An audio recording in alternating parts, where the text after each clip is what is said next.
Hello and welcome back to my channel. My name is Lily and I want to talk about what it's like doing a PhD while being autistic.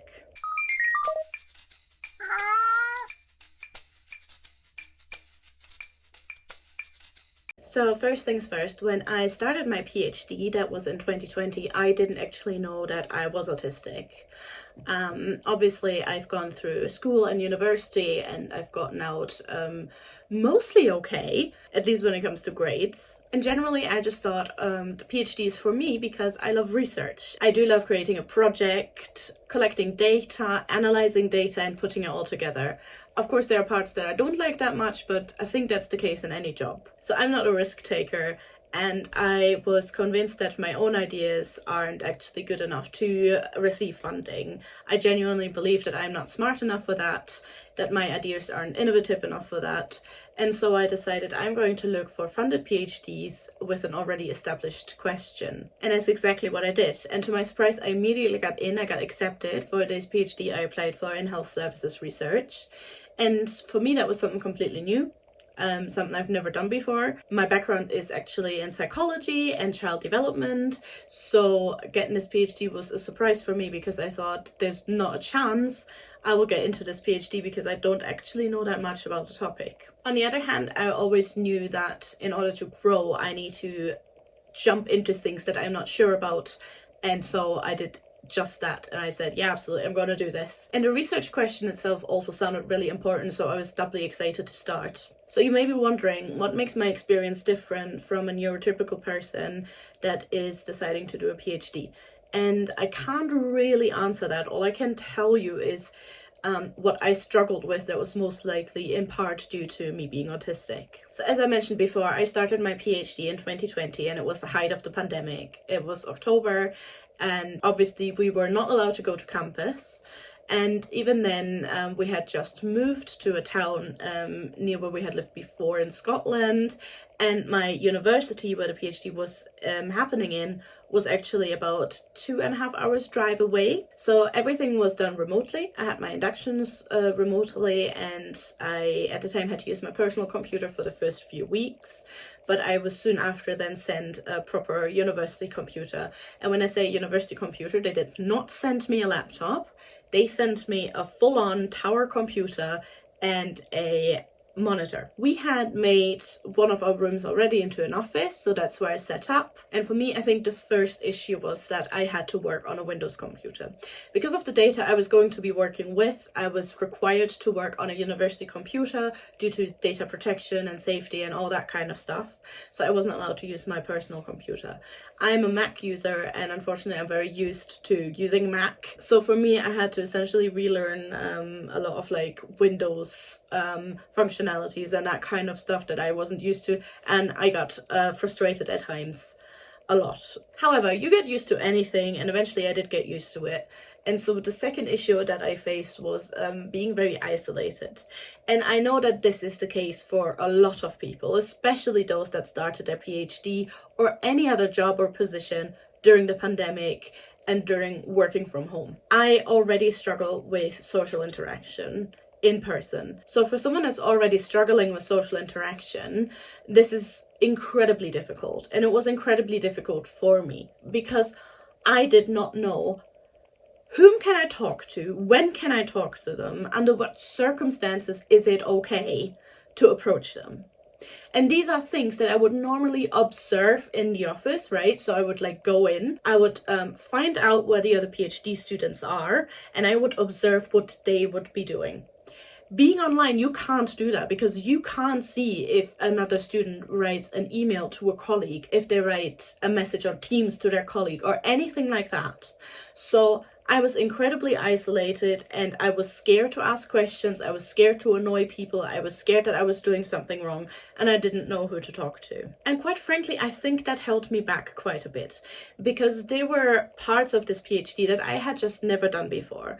I think one thing I struggled with a lot was doing a systematic review. So even though I had colleagues whose whole job it was doing systematic reviews all day long, I didn't realize that I can just go to them and essentially be like, hey, can we talk about this for half an hour? Do you have half an hour, maybe tomorrow afternoon or something? And this is just something I didn't realize until I was well and truly a couple of years into my PhD. One other thing that I struggled with was some of the guidance that we were given. So we were given the guidance to treat our PhD as a normal job and essentially work 9 to 5. If you give me an instruction that is that specific, then I am going to try and follow that instruction. The problem is, if you're in an office from 9 to 5, you don't spend that whole time working. You spend that time socializing as well. If you're home alone, you're not doing that. But nobody made that clear to me, right? So when they said work 9 to 5, I thought, oh my God, that is so much work. So much work, and I struggled and I couldn't concentrate. You know, I could work for a couple of hours and then I was just so tired, and I started to beat myself up over it, and I started to feel really bad. And eventually I was just working in the mornings. I would start working at 8, I would finish at 12, and I would then stop working and maybe do a couple of hours in the late afternoon. I started to really beat myself up over this until I realized, hey, I'm still meeting my deadlines somehow. And then for me, I realized, you know what, I'm really focused when I work for these few hours. I'm actually doing a day's work in these few hours because I don't socialize in between and I don't get distracted in between. And what I didn't realize back then, what I realize now, is that I was hyper focusing on my tasks, and I was able to finish that task in these few hours rather than throughout the whole day. And that is totally okay, but nobody told me that, and I wasn't aware that that's a thing I can do. Eventually, the university opened up and I was allowed to come in, see the office, see the university and everything. But by then, I think I was already too awkward to talk to people. I don't think anybody really knows me because I am generally very quiet. I don't like to be the center of attention unless I have a good reason to. I think most of the office didn't know mostly that I existed, who I was, or what I was there for. However, then when I did come in the office, I was always a bit sad because everybody else had kind of their groups that they were chatting with and talking to, and I was kind of left out and too awkward to join in and introduce myself. I think part of that also stems from my time at school when I was really bullied and I wasn't really part of any groups, but more on that in a different video. Another thing I really struggled with were meetings. And my issue was that I needed to take notes to remember what was being said. And on the other hand, I needed to be there in the meeting and concentrate and focus on what was being said. Problem is, I can't do both. I can either concentrate on what is being said or I can take notes. But I can't do both. That's just that my brain just doesn't allow me to do that. This is something that I struggled with a lot. I think this did influence how well I worked until my diagnosis, because eventually after my diagnosis, the university support team was able to give me access to a program that allowed me to record my meetings and take notes at the same time. And that was something I had needed for years. Like, that was an absolute innovation for me. Suddenly I was so much more productive. Suddenly I could remember what was being said. Suddenly, you know, I could like go through my meeting notes and go back and listen back to what we were saying.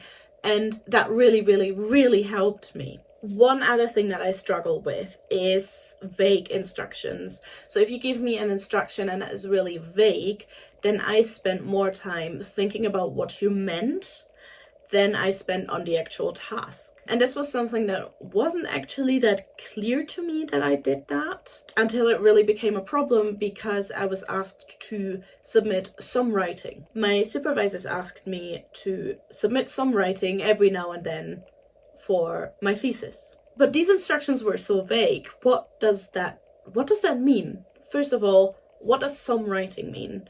Is it meant to be bullet points? Is it meant to be a draft? A first draft? A second draft? A last draft? The final one? And then every now and then, what does that mean? How often do you want it? And how much writing? A little writing? How much is a little writing? Is it a page? Is it 2 pages? Is it a whole chapter? Is it part of a chapter? And so I spent so much time worrying about this that I actually never submitted anything because I didn't know exactly what, when, and how they wanted it. When I realized that that was the actual problem, I was like, oh my God, I feel so stupid. And I went to my supervisors and was like, I am so sorry, but this is what I'm struggling with. I don't understand this instruction, it's too vague. Let's decide exactly what I should be submitting and when. So, for example, every 2 weeks on Monday, a chapter. Mostly written, as in not bullet points, but it doesn't have to be the final draft. And you know what?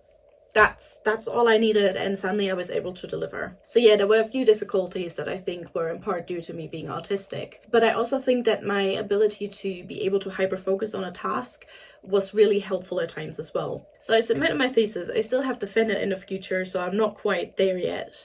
Fingers crossed it all goes alright, and I'm actually gonna end up with my PhD. As difficult as this experience might have been, I also really enjoyed it. And I really have to admit that both my supervisors at the university as a whole were so supportive with any of the issues that I had. So yeah, that was a little bit about what it's like doing a PhD while being autistic. I hope you enjoyed, and I hope to see you again soon. Bye!